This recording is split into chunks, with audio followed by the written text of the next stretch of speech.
신천지는 이렇게 믿습니다. 그날이 올 거라. 전 세계에 있는 사람들이 전 재산을 들고 와서 제발 구원해달라고 신천지 사람들에게 빌게 되는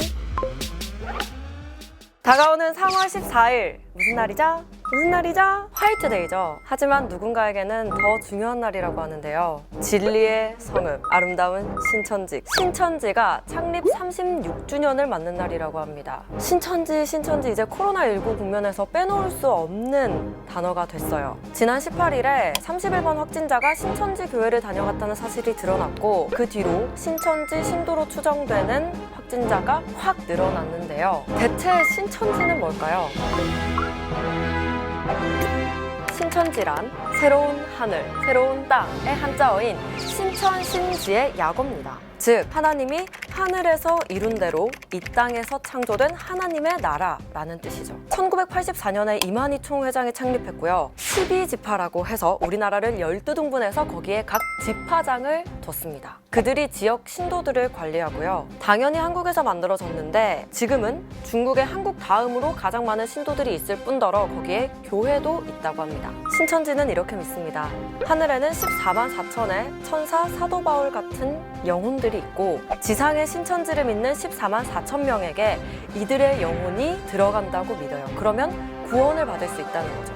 하지만 지금 우리나라에 있는 신천지 신도들 24만 명입니다. 아니 14만 4천 명까지 구원을 받을 수 있는데 그럼 나머지는 어떻게 되나? 그래서 신천지에서는 실적순으로 14만 4천 순위까지는 더 큰 구원을 받을 수 있고 나머지는 한 단계 더 낮은 구원을 받을 수 있다고 주장합니다. 그래서 14만 4천 순위에 들기 위해서 성심성의껏 최선을 다해서 전도를 하고 또 돈을 내고 하는 거겠죠. 신천지 신도들은 믿습니다. 궁극적으로 그날이 올 거라고요. 어떤 날이냐? 전 세계에 있는 사람들이 금은보화를 들고 와서 자신의 전 재산을 들고 와서 제발 구원해달라고 신천지 사람들에게 빌게 되는 날이요. 그런데 지금 우리는 신천지가 이단이다 아니다 라는 논의를 할 게 아니고요. 의심스러운 부분을 짚어봐야 할 때입니다. 본인이 신천지 신도라는 사실을 숨기고 보건소 직원으로서 방역 업무를 한 사람이 있고요. 또 여전히 신천지임을 숨기고 사람들에게 전도를 하러 다니는 사람도 있습니다. 참 폐쇄적인 집단이죠. 전도는 어떻게 하냐고요?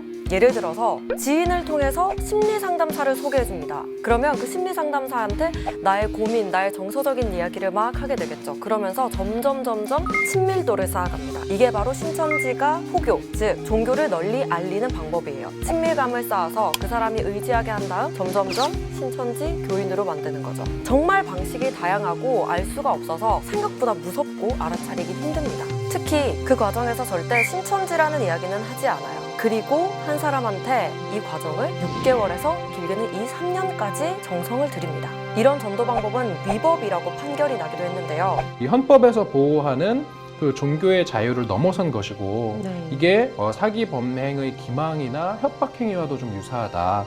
이러한 이야기를 하기도 했습니다. 그럼에도 불구하고 신천지 지도부들에 의해서 신도들은 이미 하라는 대로 하고 있고 그 때문에 우리도 위험해질 수 있다는 공포가 생겼습니다. 그 공포는 이제 신천지 신도들을 악마화하는 데까지로 이르렀는데요.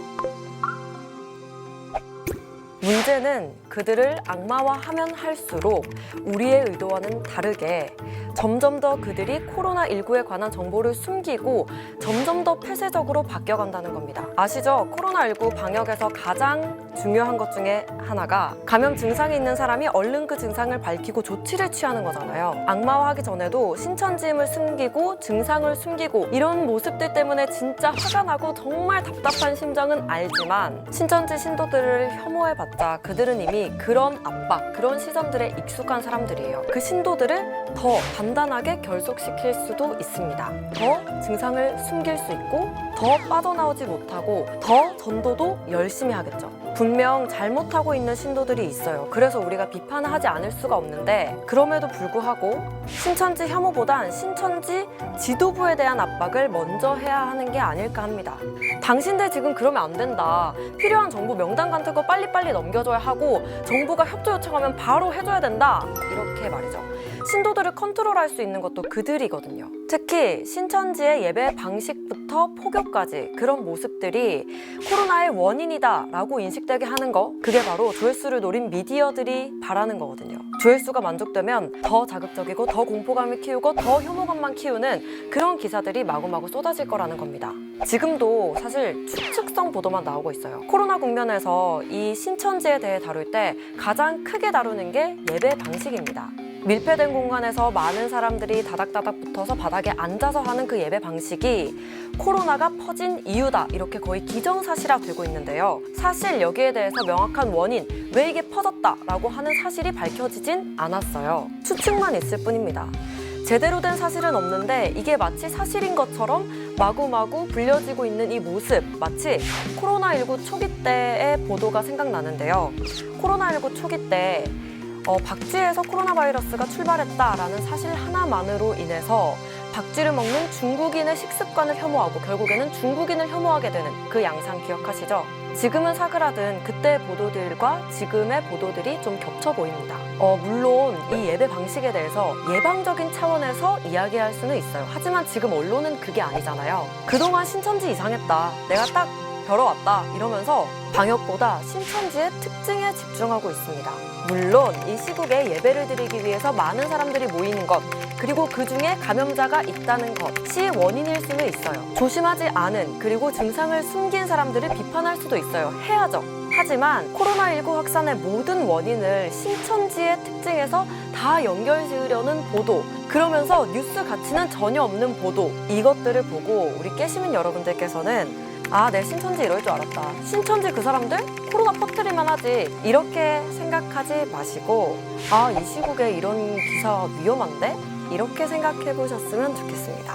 사실 지금 이렇게 신천지의 위험성에 대해서 이야기하는 언론들 중에는요, 신천지가 이만큼 커지고 영향력을 행사하는 데 책임 있는 언론도 있습니다. 신천지라는 조직에 의문을 가지고 알리는 것 대신 홍보기사나 광고기사를 실어준 데가 있다는 겁니다.